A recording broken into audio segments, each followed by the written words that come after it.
إله إلا الله لا إله إلا الله لا إله إلا الله لا إله إلا الله لا إله إلا الله. الحمد لله وكفى والصلاة والسلام على عباده الذين اصطفى. أما بعد، عن ابن مسعود رضي الله تعالى عنه قال: حدثنا رسول الله صلى الله عليه وسلم وهو الصادق المصدوق: إن خلق أحدكم يجمع في بطن أمه 40 يوما نطفة ثم يكون علقة مثل ذلك ثم يكون مضغة مثل ذلك ثم يبعث الله إليه ملكا ويؤمر ب4 كلمات فيكتب عمله وعجله ورزقه وشقي أو سعيد، ثم ينفخ فيه الروح، فوالذي لا إله غيره إن أحدكم ليعمل بعمل أهل الجنة حتى ما تكون بينه وبينها إلا ذراع فيسبق عليه الكتاب فيعمل بعمل أهل النار فيدخلها، وإن أحدكم ليعمل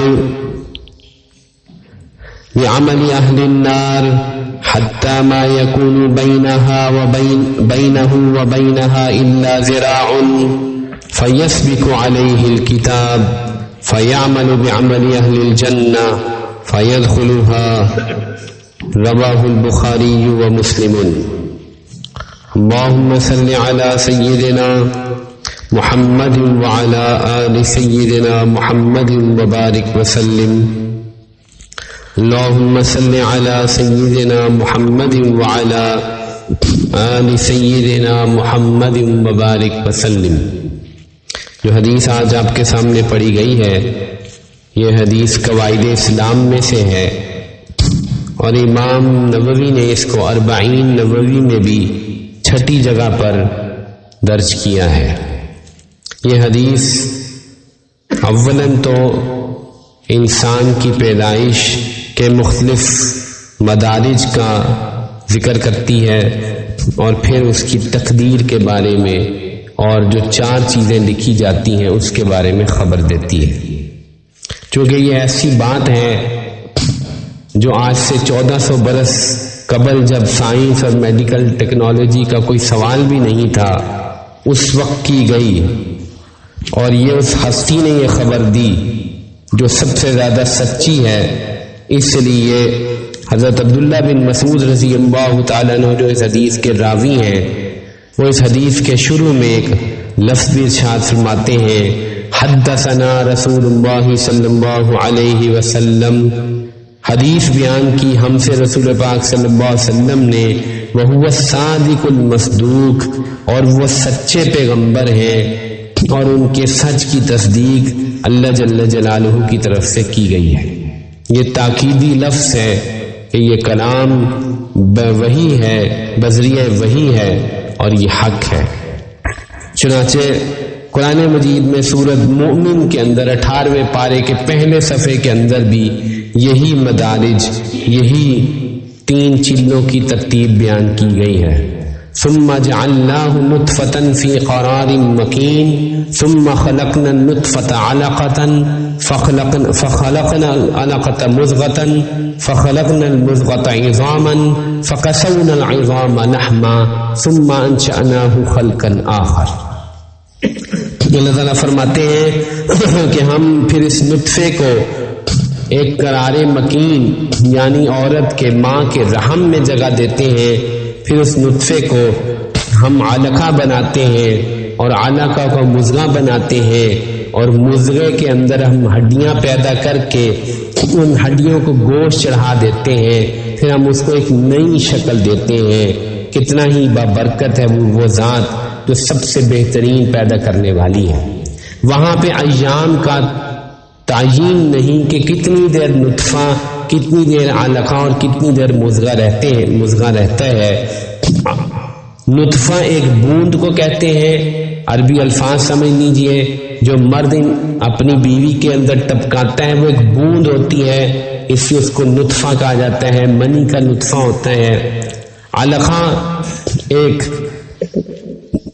جمے ہوئے خون کی شکل ہوتی ہے جو کہ اس رحم میں 40 دن بعد بنتی ہے۔ مضغہ ایک گوشت کی بوٹی کو کہا جاتا ہے۔ اب جدید سائنس یہ ثابت کر رہی ہے کہ وہ ٹینس بال کی طرح کی ایک گول بوٹی ہوتی ہے، گول ماس ہوتا ہے، پھر اسی بوٹی کے اندر اللہ جل جلالہ ہڈیاں پیدا فرماتے ہیں اور ان ہڈیوں کے اوپر گوشت چڑھا دیتے ہیں۔ حدیث کا ترجمہ سماعت فرمائیے، ارشاد فرمایا ان خلق احدکم یجمع فی بطن امہ 40 یوما نطفۃ، تم میں سے کسی ایک کا اپنی ماں کے شکم میں 40 دن تک نطفہ رہتا ہے، ثم یکون علقۃ مثل ذلک، پھر 40 دن تک علقہ رہتا ہے، ثم یکون مضغۃ مثل ذلک، پھر 40 دن تک مضغہ رہتا ہے۔ جب یہ 3 چلے مکمل ہو جاتے ہیں، ثم یبعث اللہ الیہ ملکا، تو اللہ جل جلالہ ایک فرشتے کو بھیجتے ہیں، بِأَرْبَعِ كَلِمَاتٍ، جس کو 4 چیزوں کے لکھنے کا حکم دیا جاتا ہے۔ دوسری حدیث میں ثم یؤمر بِأَرْبَعِ كَلِمَاتٍ، اس فرشتے کو 4 چیزوں کا حکم دیا جاتا ہے، بِكَتْبِ رِزْقِهِ وَعَجَلِهِ وَعَمَلِهِ وَشَقِيٌّ أَوْ سَعِيدٌ، یہاں پہ فَيَكْتُبُ عَمَلَهُ وَعَجَلَهُ وَرِزْقَهُ، وہ فرشتہ اس شخص کا رزق لکھتا ہے، اس شخص کی موت کا وقت لکھتا ہے، اس کی عمر لکھتا ہے، وہ فرشتہ اس کا رزق لکھ دیتا ہے، اور آخری چیز وَشَقِيٌّ أَوْ سَعِيدٌ، یہ بھی لکھ دیتا ہے کہ یہ جنتی ہے یا جہنمی ہے۔ اس وجہ سے یہ حدیث تقدیر کے باب کے اندر بیان کی جاتی ہے۔ امام مسلم نے کتاب التقدیر میں سب سے پہلے یہی روایت نقل کی ہے۔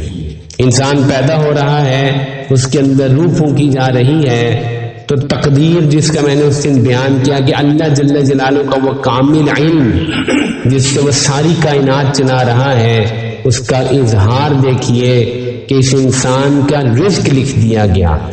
رزق میں اس کے لقمے بھی داخل ہیں، اس کا کھانا بھی داخل ہے، اس کا پینا بھی داخل ہے، اس کے بچے بھی داخل ہیں، اس کا رہنا سہنا، اس کی تعلیم، ہر چیز داخل ہے۔ اس کی موت کا وقت تحریر کر دیا گیا کہ کب مرے گا، کیسے مرے گا، ابھی تو یہ پیدا نہیں ہوا، موت کا وقت پہلے لکھا جا رہا ہے۔ اس کا عمل لکھا جا رہا ہے کہ کیا عمل کرے گا، اور پھر یہ بھی لکھا جا رہا ہے کہ معالن یہ اپنے ان اعمال کی وجہ سے جنتی ہے یا جہنمی ہے۔ چنانچہ پھر آپ نے اس کی وضاحت فرمائی، فوالذی لا الہ غیرہ، اس ذات کی قسم جس کے سوا کوئی معبود نہیں، ان احدکم لیعمل بعمل اہل الجنہ، تم میں سے کوئی ایک شخص جنتیوں جیسے اعمال کرتا رہتا ہے، حتی ما تکون بینہ وبینہا الا ذراع، یہاں تک کہ اس کے جنت کے درمیان ایک ذراع، ایک ہاتھ کا فاصلہ رہ جاتا ہے بس۔ فَيَسْبِقُ عَلَيْهِ الْكِتَابِ، لیکن یہ تقدیر کا لکھا ہوا غالب آتا ہے، فَيَعْمَلُ بِعَمَلِ أَهْلِ النَّارِ، اور وہ جہنمیوں کے اعمال شروع کرتا ہے، اس جنتیوں کے رستے سے مڑ جاتا ہے اور جہنمیوں کے رستے پر چڑھ جاتا ہے، فَيَدْخُلُهَا، اور اس میں داخل ہو جاتا ہے۔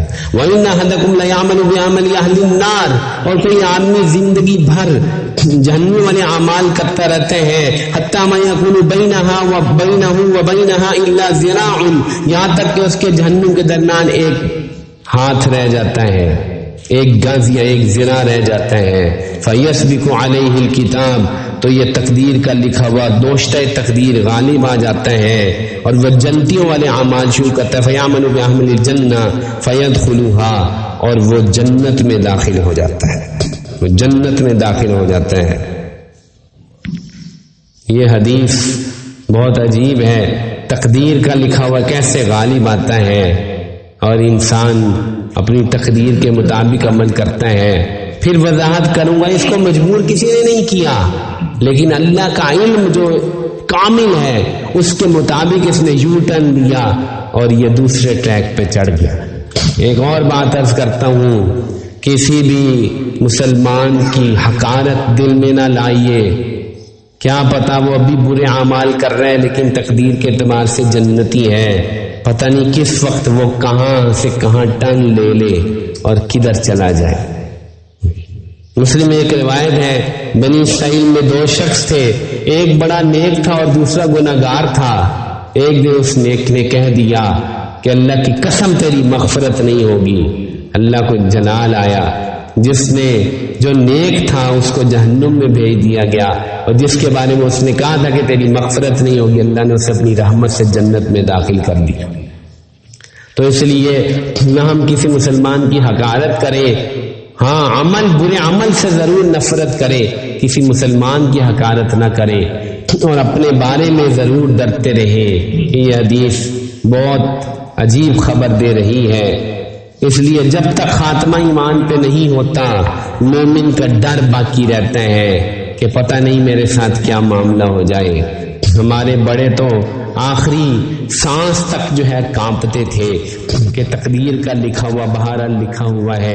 اللہ جل جلالہ ہمیں سیدھے راستے پر رکھے اور اس پر استقامت نصیب فرمائے۔ وآخر دعوانا الحمدللہ رب العالمین۔